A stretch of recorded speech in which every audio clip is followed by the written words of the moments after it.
The Syrian delegation came to Riyadh seeking support for the lifting of international sanctions, and they are leaving the Saudi capital satisfied with the outcome.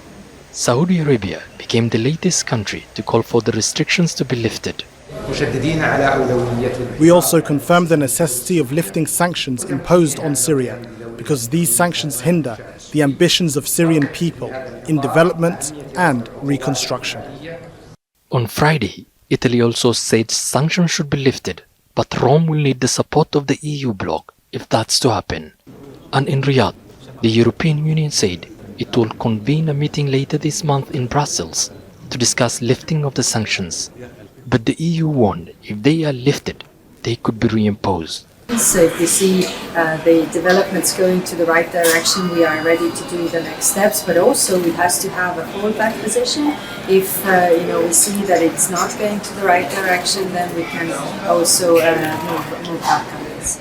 Germany, the EU's biggest economy, said it wants some of the sanctions to remain. Sanctions against Assad's henchmen, who committed serious crimes during the civil war, must remain in place.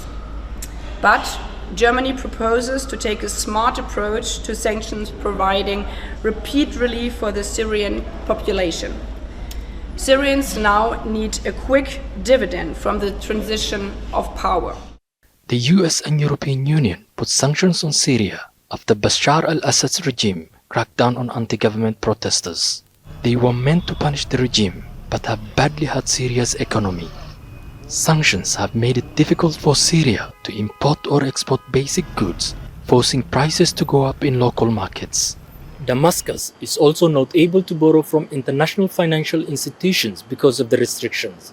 The new administration says the country cannot rebuild or recover while these sanctions continue to remain in place.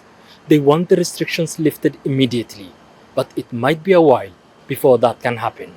Hamza Mohamed, Al Jazeera, Damascus.